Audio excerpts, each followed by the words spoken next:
Welcome to the Literary Titan podcast. In every episode, we dive into a book we've just read and share our thoughts, from best-selling authors to rising literary stars. We read it. Now let's talk about it. Soldiers in the Sandbox is a military war novel that follows Sergeant Alex Vance from an Iraq deployment into the long, uneven stretch of coming home. The story opens with Vance arriving under punishing heat and constant tension, then moves through patrols, sudden firefights, and the loss that reshapes how he sees his unit. Back stateside, the fight changes form. Therapy appointments, VA paperwork, and that hollow sense of trying to speak a language no one around you understands. Threaded through it all is his hidden notebook, a private place where he tells the truth to the page when he can't tell it to people.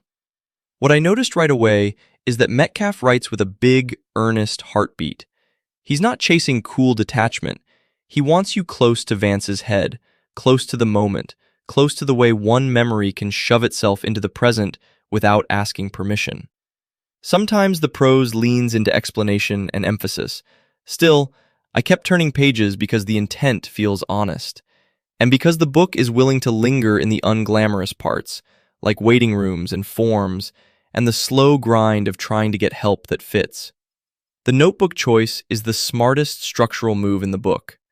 Early on, it reads like a lifeline Vance keeps tucked away in his rucksack, almost like he's hiding a small candle from the wind. Later, it becomes more methodical, a way for him to spot patterns in himself and to map the mess of reintegration when everything feels off by a few degrees.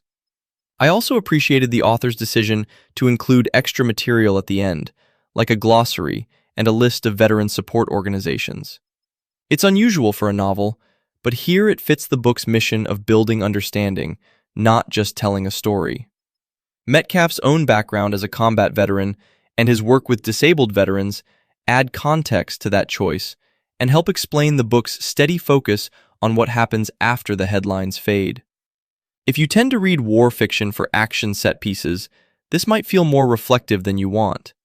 If you read the genre to understand the human cost, especially the after, then this is an exceptional book you'll want to pick up. In that way, it reminded me more of the post-deployment stories in Redeployment than of a plot-driven combat thriller. Soldiers in the Sandbox is war fiction with a steady pulse and a clear-eyed heart, gripping in the fight scenes, but unforgettable in what comes after. Thanks for joining us on the Literary Titan podcast. If today's review sparked your interest, be sure to pick up a copy of the book and experience it for yourself. If you enjoyed the episode, don't forget to subscribe, leave a rating, or share it with a fellow book lover. Until next time, keep reading, not just to escape, but to grow.